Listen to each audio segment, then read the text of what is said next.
Hi there, I'm Kevin Gentry, and welcome to the Going Big podcast, where we'll explore some of the strategies that can help you transform your effectiveness by 10xing your fundraising. Each week, we'll sit down with some of the most influential business leaders, CEOs, and nonprofit visionaries to talk about leadership, the power of giving, and how you can make a real impact. If you want to make a transformational change to the cause you're working on, this is the place for that conversation. Also, take a look at our website, 10xstrategies.com. That's TENX strategies.com for lots of free marketing and fundraising resources. And be sure to sign up for the free weekly fundraising tips. Now, let's dive in. Well, greetings, ladies and gentlemen. This is a special moment for us to have this special conversation as we're celebrating in the United States Thanksgiving. It's a time when people think not only about giving and about gratitude, but really about helping others and giving back. And so this topic of how do we really help people improve their lives in a way that's truly meaningful? How can we do that effectively? So I'm so pleased to have as my guest today, a good friend, Evan Feinberg. Evan is the chairman of Stand Together Foundation. And Evan, I want you, there's a lot for you to talk about today. So I'm just going to start. You have really dedicated much of your adult life to finding ways to really meaningfully help improve the lives of others. Tell us about that in that kind of open-ended way, and then we'll really bore in. Well, sure, Kevin. It's such a pleasure to be with you and to think about how we can go big on some of the biggest problems facing our country. And as you mentioned, problems that I am particularly passionate about. You know, there are 40 million Americans experiencing poverty right now. If you just take the next layer of Americans, those that are sort of struggling and just outside of poverty, it's actually closer to 100 million Americans. It's like a third of the American people are sort of in poverty or near poverty. You think about the number of Americans struggling with mental health problems and addiction. It's tens of millions of Americans. 20 million are experiencing addiction. Many more anxiety, depression, a lack of belonging. You know, it's obvious that there are just such significant barriers preventing so many people from realizing their full potential. So when I think professionally about what it means to transform our country and really help us to live up to the ideals of our country, or when I think about, you know, personally as a person of faith, as a person who cares about my neighbors, knowing that so many people are struggling, it's hard to imagine something, more motivating to dedicate your life to than removing the social barriers that are preventing each and every person from realizing their full potential. Well, let's set the foundation for this a bit. So, I mean, I think we all agree that most people have great intentions about helping others.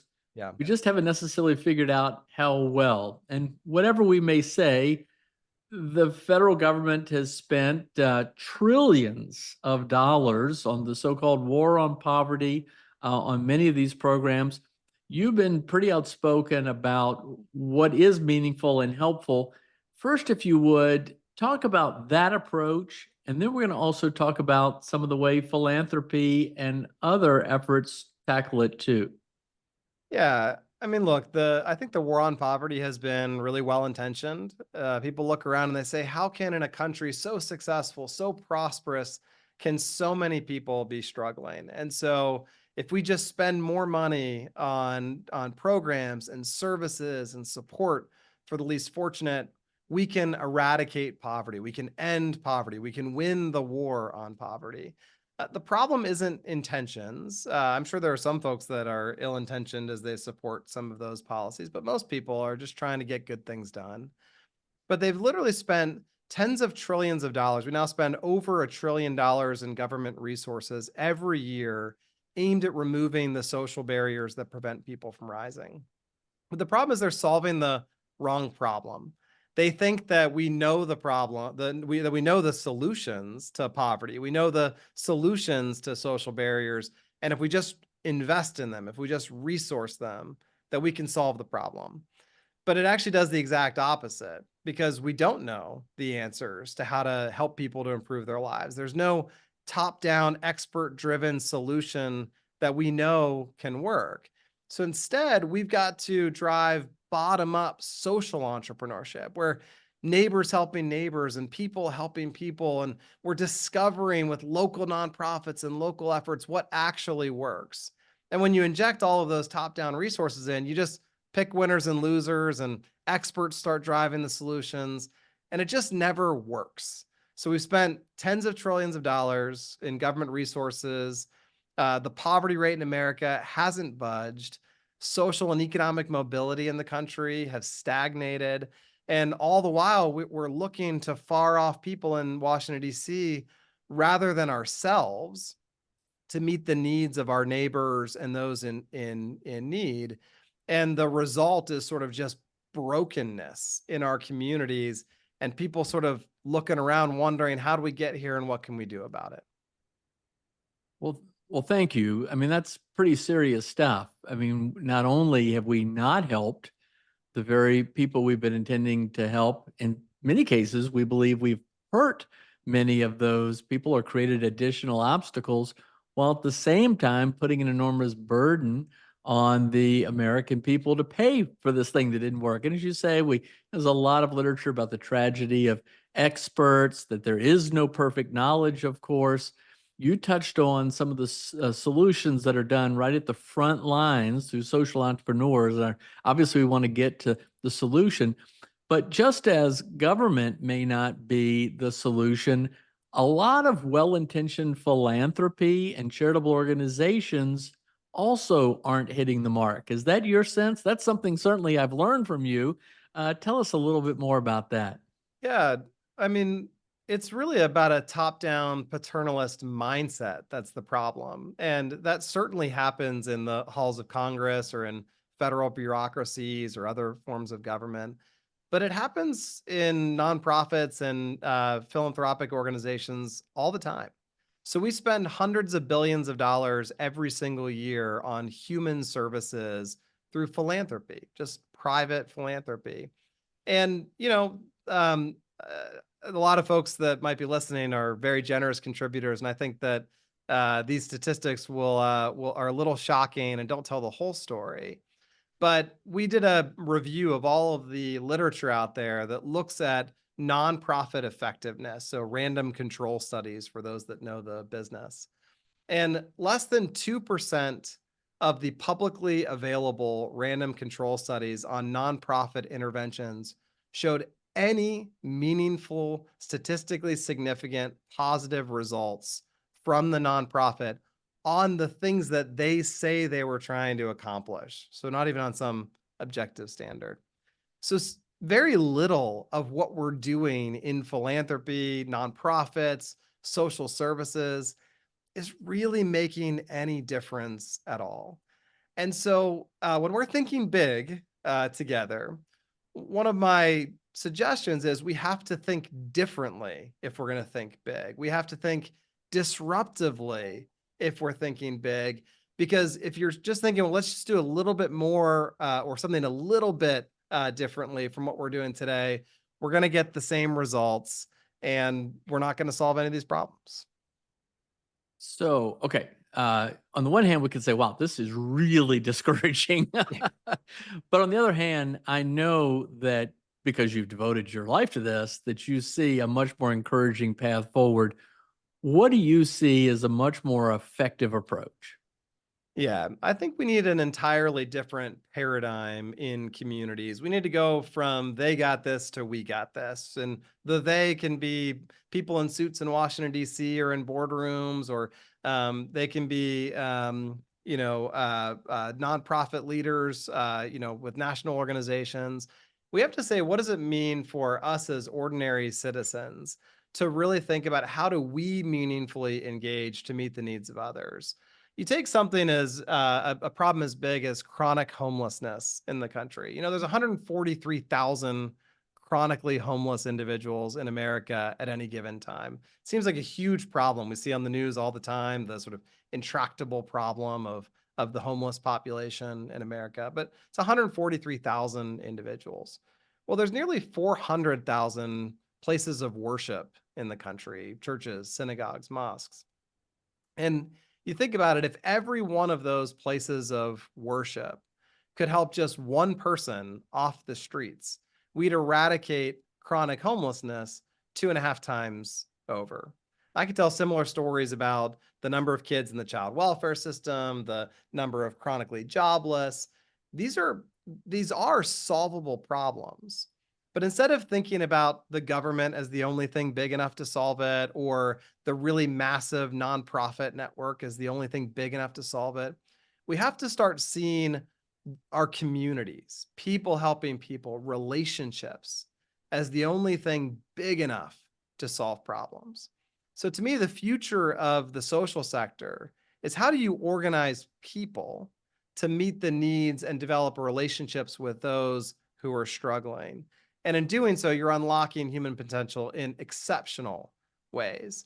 And so even the nonprofits that are doing it, their role as social entrepreneurs is how do I organize people to solve problems rather than think about delivering sort of an evidence-based program or service that somehow is going to solve a problem in ways that it never does. All right. Well, the term bottom up empowerment, I don't think necessarily it's unique to you, but I learned it from you, and you've been talking about that for a long time. And to your point, I think each of us can think about how we've helped our brothers and sisters, meaning we've helped somebody locally or somebody we know or somebody close to us in some way get by. What define bottom up empowerment, and how does it address what you're trying to describe as a much more powerful path forward? Yeah, well, empowerment is really about tapping into one's unique gifts and talents to contribute in the world. And when you're empowered to be the best version of yourself, you find meaning and purpose. And then, of course, things like material success and all of the things that come along with somebody who is thriving. And then the question is, well, where does that empowerment happen? How do people begin to thrive as individuals? Well, you can't do it from the top down. You can't prescribe how it happens. You can't plan out how to drive it. It has to happen from the bottom up. It happens person to person. It happens in communities. It happens through discovery, right? I had to discover my own gifts and talents and how to contribute. And I had to do so through some very complex set of relationships with my family, my friends, my school, then my employers and the people all around me all helped me in some way, shape, or form realize who I am and what I had to contribute. So bottom up empowerment is merely saying you can't do that through top down plans. You have to do it through discovery and social entrepreneurship and relationships. It's going to happen organically, spontaneously, even not through some top down control and plans. Well, that's a great point too, because it is sort of a natural tendency for us to, particularly if we have resources, can't we just fix it? Can't we just, address it, fix it in that way? So to some degree, what you're proposing is counterintuitive, but to the extent that you've now, and I want to get into more of what you've done, Sure. to the extent that you've worked with what you call social entrepreneurs, people at the front lines who come up with innovative approaches to really addressing some of these ills, helping people directly. Are there a few examples that you could share that could bring this to life and help us really appreciate and understand what you're talking about? Yeah. One of my favorites is an organization called Care Portal. And I mentioned earlier the idea of 400,000 faith communities and 143,000 chronically homeless. But Care Portal is working on the child welfare system. So kids that are finding themselves in foster care or perhaps in need of adoption. And Care Portal looked at this and they said, well, there's 7 million kids every year being referred to the front end of the foster care system. Only at any given time, there's 400,000 kids that are currently in foster care. They said, well, what if when we identify those vulnerable families, when a call's made to a social worker, if the social worker believes that a relationship or just some support could help keep that kid out of the system, what if we could deliver that relationship? And so Care Portal built technology to match the social workers who are identifying needs with people who want to meet those needs. And then they put a church at the center to distribute needs and then establish relationships. So let's say mom needs a crib in order to keep her child in her home rather than going into foster care. Anyone can meet the need of the crib, and then a church can go deliver that crib to the home and develop a meaningful relationship and say, well, if you needed a crib, what else do you need? And what's the situation that you find yourself in need of a crib in the first place? It's an incredible organization. Just in the last year, they've helped 120,000 kids stay out of the foster care system. They've got tens of thousands of churches serving as these relationship hubs all across the country. And in all the states where they're active, they're seeing the foster care rate go way down as their engagement goes way up. And so this to me is a perfect example of social entrepreneurship. You know, if you're trying to solve the child welfare problem, you see all these big programs and plans to fix it. And then a technology product that connects people to people is solving it in way better ways than anyone else is. Maybe one Nice. more. Yeah. No, Sorry. nice. So what you're saying is there's the sort of old world, conventional, traditional approach of community, relationship, faith institutions like the church. But yet we live in this very complicated, complex world today. So we're overlaying technology and marrying the two together in such a way that we can still use these approaches that do work in a modern age. Precisely. All right. Cool. Okay. Tell us about a couple more. I know Yeah. and I want to get into more about you and what you do, but give us an example or two more before I ask you some follow-up questions. Yeah, I mean, I think another great example is a group called the Phoenix. The Phoenix is a peer-to-peer addiction recovery effort, primarily through physical fitness, but really through the power of community. So if you think about the prevailing top-down approaches to addressing substance use disorder, they're mostly clinical treatment programs, rehab programs, things that sort of follow an evidence-based standard of care. And none of them are working. The average person relapses 7 times. The average relapse rates of the best clinical programs in the country are in the 20, I should say only about, their success rates are only about 25, 30%. So 70 to 75% of people will relapse coming out of a rehab program. So nothing that we're doing is working. And yet this is a problem that I imagine every single one of your listeners can picture somebody in their life right now struggling with substance use disorder, a friend, a loved one, a coworker. And if they don't know who those people are, there's someone in their life who is. And so you take a problem that big and say, well, what can we do about it? And along comes a guy named Scott Strode. Scott's in recovery himself. And the thing that got him over his addiction was going to the boxing gym with some other guys and working out together. And the support and the accountability of that group of guys got him over his addiction. So he starts the Phoenix. He said, well, if that can help me, maybe I'm just a guy with a bike. I can go on a bike ride with some other people in recovery. I can go climbing with others in recovery. And, we can build a movement of people helping people to overcome their addiction. We met Scott when they had 4,000 members a few years ago. They're mostly doing CrossFit style workouts in gyms. And today the Phoenix is now well over 500,000 members all across the country. Anyone, anywhere can download the Phoenix app and join a Phoenix community on their phone. It's really exciting growth. And it was all because what they did was they didn't try to deliver a program. This is our standard of practice for addiction recovery. They said the insight was belonging and community could overcome addiction and helping people discover their own resilience. And they wear their sober shirts proudly in community and say, my sobriety becomes an asset to the other people in my community.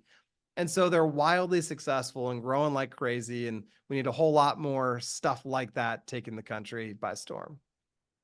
All right, one more. Give us another example. Well, These are good. I Another favorite of mine is a group called Cafe Momentum. It's a restaurant staffed almost entirely by kids coming out of the juvenile justice system. And so these are kids that everyone else is treating as a danger to society. And how do we protect ourselves from them? And along comes a guy named Chad Hauser, and he says, you know what I'm going to do? I'm going to teach him to play with knives and fire, and I'm going to help him run the very best restaurant in the entire city of Dallas. And he got all the way up to the number 3 ranked restaurant in all of Dallas. And it was totally transforming the lives of these young men and women as they were trusted to run this incredible restaurant. And it was changing the perspective of every single person that walked through those doors and dined at Cafe Momentum and said, this is one of the best meals I've ever had, some of the best service. I now can check all the stereotypes I had in my head about those young men and women, and realizing that relationships and trust, right? That Chad really builds a familial environment among those young men and women, can solve problems where others can't. So if you said, well, what do you learn when you go into social work school about how to help kids coming out of the juvenile justice system? No one immediately says, well, I should start a restaurant. I should teach them how to cook. But there is something underneath that. Well, you need stable relationships. You need to be trusted. You need to be believed in. You need to have earned success in your life. And so a social entrepreneur like Chad takes all of those principles, organizes them in a really interesting and new way, and starts Cafe Momentum that's now opening up restaurants in Pittsburgh and Atlanta and Denver and soon many other cities. And they've got the NFL involved, and Cam Hayward's there hanging out with the kids in Pittsburgh, and it's very exciting. And the point being, someone else might take from that story, oh, I should start restaurants that employ kids coming out of the juvenile justice system. And that would be great, but they'd have missed the point. The point was that Chad really thought through, what is it going to take for these young men and women that I can influence to realize their full potential? And he did something creative to meet their needs. And we need thousands of Chad Hausers out there doing different things, not just seeing one Chad Hauser or one model go to scale. All right. So, this is the Going Big podcast, and you and I have worked together on some efforts in philanthropy to go big. The idea is, how can we really get to the root causes of big problems, help people in a big, profound way, partner with philanthropists, generous donors in a big, profound way to truly make a difference. So I want to offer a path forward for our listeners to figure out how they can do this. But first, I want to sort of set the table with you and your journey, because I think that can help us all. Sure. So you mentioned earlier about, turning to friends and family to help understand your gifts. How did you figure out this was an area that you should focus your life? Tell us a little bit about your personal journey and how you got to this point, Evan. Yeah, I don't know what it was inside of me, but as a young kid growing up in the South Hills of Western Pennsylvania in a modest family, I just had this desire to do big things and change the world from a young age. It may have been watching The West Wing and a little bit too much Aaron Sorkin influence in my early life, but I had this idea that I wanted to go do things at a societal level, and what would actually drive change. So like a lot of folks, that means I kind of got interested in politics and policy. And so I was a political science major in college and moved down to Washington, D.C. right after I graduated, and found myself working on Capitol Hill doing public policy issues for a couple different senators. And then, I ran for Congress myself in 2012, and I lost pretty handedly. I was coming back to Washington, D.C. It was in Pittsburgh. Came back down to Washington, D.C. with my wife, and my oldest son was very young at the time, and so we moved back to a community in Northern Virginia. And I just was thinking, I want to do something big. I don't think I want to go back to Capitol Hill and sort of work on the blocking and tackling of legislation in DC. And along came an opportunity to come work for the Charles Koch Institute. And so I started reading about Charles Koch's ideas. He had written a couple of books. At that point, I had read The Science of Success, which was about how Charles built his business and went really big with Coke Industries. And I was just inspired by how Charles had taken the ideas of freedom and bottom up empowerment, and he'd applied them to a business management philosophy. And something clicked for me in that moment that I could uh, think about how to apply the right ideas in new and different ways. And so I joined the Charles Koch Institute. I led a millennial advocacy group for a little while here, but I became passionate while I was doing the work that we could transform community-based philanthropy, nonprofit work, the social sector with these ideas. So apply the broad sort of canon of classical liberalism and philosophy of freedom and free people and apply it to nonprofits and community-based work. And so we started down that path. That was about 9, 10 years ago now, and it's been a really exciting and fun journey to be on ever since. Well, you've earned a spot in the Going Big Hall of Fame. Tell us about Stand Together today, 9 years later. Well, at the time, Stand Together what didn't exist, and the philanthropic community that Charles Koch led was called the Seminar Network, and it was a philanthropic community of business leaders that wanted to go big on solving problems. And we started this effort, and we called it Stand Together in Communities. And really that began to take over the whole ethos of everything we were doing. And so we then changed the name of the overall entity to Stand Together, but then Stand Together more broadly began to reflect that ethos. So fast forward those 9 years, Stand Together today is a philanthropic community of our country's most successful business leaders, most generous business leaders who just want to solve the country's toughest problems by applying core American principles of bottom-up empowerment, of life, liberty, the pursuit of happiness. And we're now working not only in public policy and politics, which is an area that Stand Together had been engaged in previously, but in communities, in education, and what it means to take a bottom-up approach to healthcare and how our kids get educated. And so it's very gratifying to me to see that evolution of our work, because it's really who we've always been. It's what we've always wanted to be at Stand Together.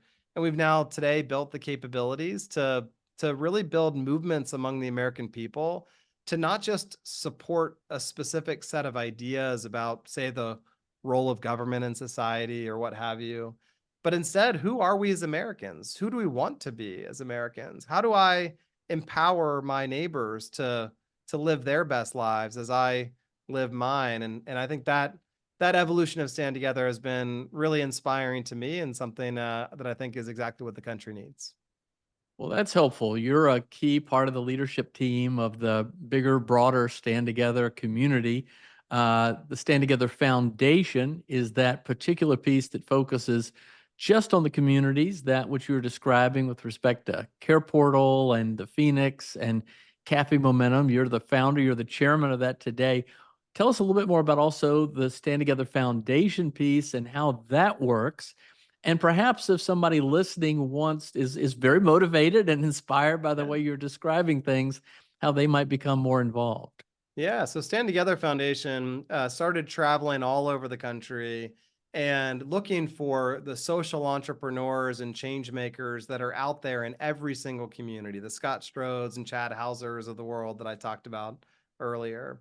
They went out and we started to find those people and started to figure out, what do they need from us? Well, they needed some training, some management frameworks. And they also needed some affirmation that they were doing something differently than everyone else. They always felt like the weird people trying to disrupt and innovate while everyone else was trying to follow the standards and practices that were being pushed down on them. And so we cultivated what is now, I believe, the largest anti-poverty portfolio of organizations in the country, or at the very least, the largest one that's aligned to this concept of bottom-up empowerment anywhere in the country. And those hundreds of organizations, now 350 or so different organizations that are a part of that effort, they all see themselves as doing different things, but they all see themselves as doing one thing: this idea of bottom-up empowerment. And so that effort continues, and then we invest in ones that like Care Portal and the Phoenix that are ready for massive scale. We help invest in those efforts to sort of accomplish everything that they can accomplish for our country and for people. So that's going really, really well. Very excited about that progress. For me, the frontier from here is to now engage the American people, to enable citizens to take action in their communities. And so we're developing capabilities to match volunteers with the best opportunities that are out there, and just give the American people a way to be civically engaged, broadly understood, not just in politics and things like that, but to be civically engaged in the life of their community in a way that can make a real difference. And so, yeah, that effort continues to grow, and it's I think an exciting thing that our country needs. Well, you hit on something I think that vexes us all, and you mentioned sort of connecting people to the organizations that are making a difference. How do you figure out who is making a difference and truly helping improve the lives of others? We might this time of the year involve ourselves directly in something like a soup kitchen, or give something to a food pantry, or make it maybe just make contributions. Soon Salvation Army will be having its bell ringers at kettles all across the world. And we also know that, this time of the year, people are very charitable. About 35% of all charitable contributions are made in the last 45 days of the year. But we always wonder, am I making a difference? Is this going to a worthy cause? What advice do you have as we're trying to figure that out? Well, I mentioned that stat earlier, that less than 2% of all nonprofits are effective on even on the measures that they share. And that can put a chilling effect on people's generosity. And that's why I kind of hedged that comment earlier. Because being charitable is so, so important. But first, let me start with a stat that I think would resonate with a lot of people out there.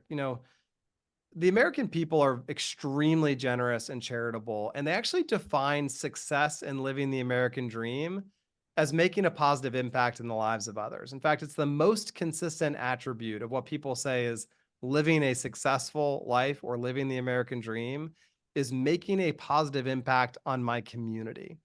But then if you take all of the different success metrics that people put out there, this is populist research, take all those different things that they say is living a successful life, and making a positive impact on their community is in the bottom 5 of all attributes of those 65 or so attributes that they test.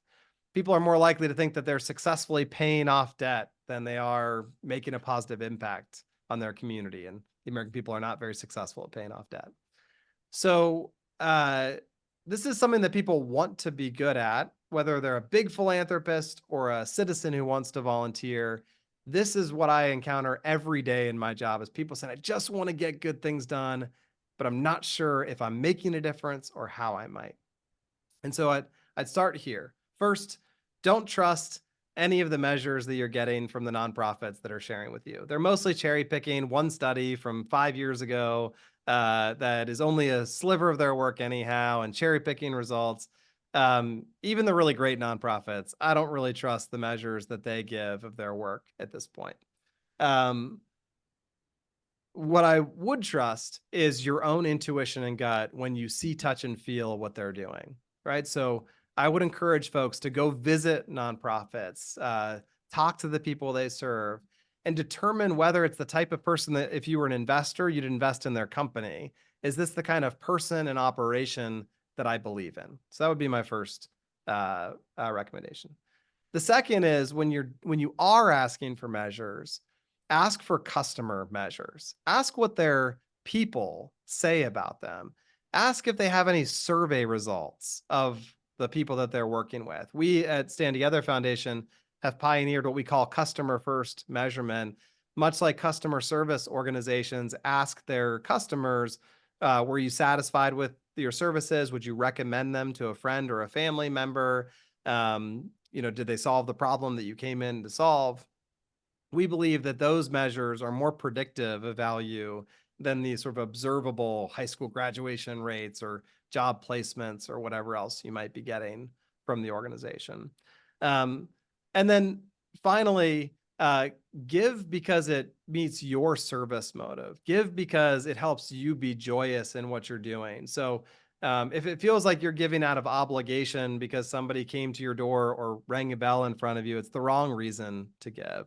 Give because there's a way that you can be an investor and you sort of have skin in the game of the results of that work, and find ways that you can bring your time and your talent, if possible, alongside those resources. Is something you truly believe in. And if that just means asking the right questions before you give or whatever it might be, you know, give to things that you feel good about, and then don't worry about the effectiveness nearly as much, because everything's a risk in this space, but we need to inspire more of this bottom up entrepreneurship, not less. And so to sort of hold back because you want proof that it's going to work is I think the wrong sort of heart to go into this season with. All right, I got a couple more questions before we wrap up. Sure. Many of the charitable organizations that exist are outgrowth of the church. They have a faith component. Many churches focus on mission and outreach. If you would, tell us a little bit about your sense of the influence of faith in this space, even from your own personal standpoint, and how should we consider that? Yeah, there's a Baylor University study that they update periodically out of their religious studies department there, and it estimates that faith communities every year, at a minimum, are somewhere around $1.2 trillion worth of value added to the economy in America, to people's lives in America. And they estimate the upward bounds of that is actually more like $4 trillion. They can't estimate it with much precision. That's bigger than the economies of almost every country in the world. And so faith communities in America are just this incredible force for good. And most of that is sort of illegible to us. Like you can't really see it. You can't measure it as easily. It's just relationships. It's just people doing things for others within their church communities or within their faith communities or toward others. And so I'd start by saying it's this enormous force for good. As a person of faith, I sit on the vestry of my Anglican church, and I think often about how our church can make a real difference within our community, and then within our church community, and within our physical community in Washington, D.C. I just think it's so critically important to think about, if people are the real bottom-up empowerment force for good, faith communities are a place where people are naturally organized and they're naturally motivated to love and serve their neighbor. So social entrepreneurship, like I mentioned Care Portal earlier, or there's literally dozens and dozens of nonprofits we work with, that what they do is equip faith communities to just be more effective at meeting the needs of their neighbors. I think it's a huge, huge, huge opportunity. The idea that the only thing big enough to solve problems is sort of some far off big government program, when we've got a church on nearly every corner in nearly every city, it just sort of betrays common sense. And yet that's sort of how we operate. It's certainly my hope, as part of our work at Stand Together, and then a part of my personal passion, that we would sort of reinvigorate faith and hope in the idea that faith communities can be a leader in solving these problems. All right, one more question, and then we're going to end on a big meta question. But the next question is, there's a tendency in charitable giving to somehow think giving is a cost, that I'm going to part with something of mine to give to others, maybe in need, and maybe hopefully there's some satisfaction in that. But you've been arguing that that's not the case, that we can actually help improve our own lives when we help improve the lives of others. Could you speak to that? Yeah, I hate when people talk about philanthropy and charity. And I mean, this is no offense to any of your listeners who've said these very words, but I challenge them to be introspective about them when they say, well, I'm giving back, right? As if as if I got these resources by taking and extracting. No, I mean, those resources are, I'm sure, hard earned, and they came from creating value for others. So we're not giving back, but even still, giving back suggests, well, then I just sort of give back some of what I have, which I don't think is the right mental model at all. Giving is a way to invest in improving the lives of others. And it is who we are as human beings. We get meaning, we get purpose by contributing in ways that we see other people benefit. In fact, this service motive explains so much more of human activity than you could ever explain from like the economic profit motive, right? Yeah, sure, I come to work and I create value for others for economic benefit. But I'm a husband, a father, a church member, a friend. I do all those things because of the mutual benefit of who I want to be for others. There's a service motive that comes in. My kids aren't paying me to be their dad, and I get more joy and satisfaction out of being their dad than anything that I've ever been paid for. They cost a little bit too. And so this idea of giving really should be about the meaning and purpose that I get as a giver for making a difference in the lives of others. And then it goes even further than that, because if we live in a country where we all do that for one another, we just have a more vibrant society all around us. It creates the country that we want to live in. It creates the neighborhoods and communities we want to live in. And so there's a real mutual benefit here, right? We give and we invest to improve others' lives, and in doing so, we improve our life and the lives of all of us around us. It is not some zero-sum game of redistributing our resources. When we improve lives, it creates more value for everyone, and the world's a better place. Here, here. That's terrific. All right. So, this is the Going Big podcast, really trying to inspire, motivate others to go big in a consequential way. You and I have talked about the story, one of the most famous of the Jimmy Fund, which was created out of the Variety Club of New England back in the 1920s. I think it actually started originally in your hometown of Pittsburgh, but ultimately became this philanthropic arm. It would raise funds. So it's kind of like an early community fund or donor advised fund or something.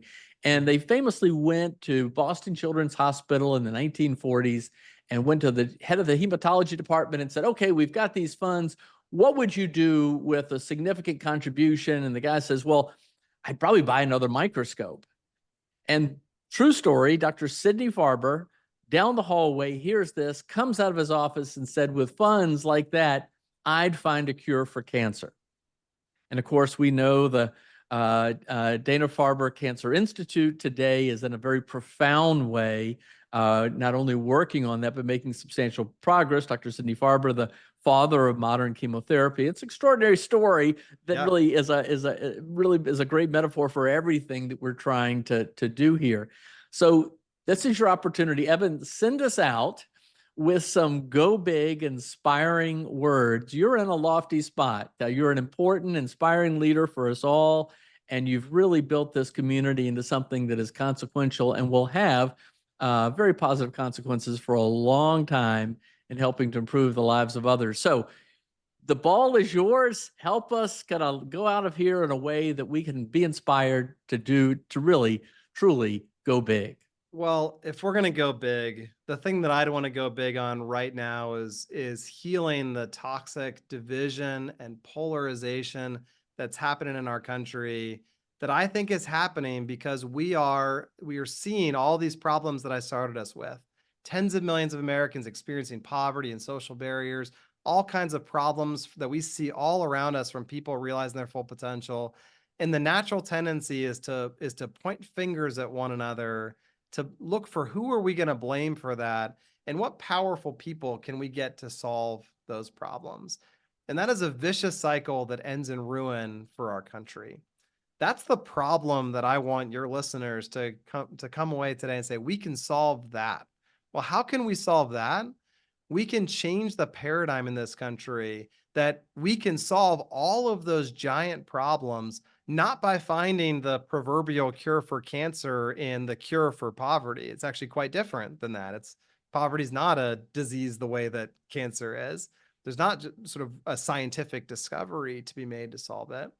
But we can do the equivalent of eradicating the social barriers that we're describing when we reignite the American spirit of neighbors helping neighbors and people helping people and social entrepreneurs like the Scott Strodes and Chad Hausers and Care Portals of the world, discovering new and better ways to see those in their communities realizing their full potential. When we inspire people to believe they can do something about these problems and we all get in the game, big things happen. And every philanthropist who's listening, every nonprofit leader who's listening, every citizen who's listening can do things to be an exemplar in their community that can spread like wildfire. And we can replace the toxic division with unity of purpose by seeing and serving one another in our communities. And I really believe that if everyone listening to the Go Big podcast took that ethos on, that would be big enough to change our country. All right. Evan Feinberg, Stand Together Foundation, thanks for helping us think about how to go big and giving us a good path forward. Thanks a lot. It's always good to be with you, Evan. Such a pleasure to be with you, Kevin. Thanks. Thanks for listening to today's Going Big podcast. Hopefully you were inspired to go big for your cause. Remember, this is all about transforming your effectiveness by 10xing your fundraising. If you enjoyed today's episode, be sure to subscribe or leave us a review at iTunes, Spotify, iHeartRadio, or wherever you listen to podcasts. You can also catch this episode on YouTube. And also, there are lots of resources available to you at my website, which is 10xstrategies.com. That's TENXstrategies.com. You can sign up also for our free weekly fundraising tips. This is all about helping you get to the root causes of some of the biggest problems in society today by transforming your fundraising and your effectiveness. Thanks again. We'll see you again soon. Bye-bye.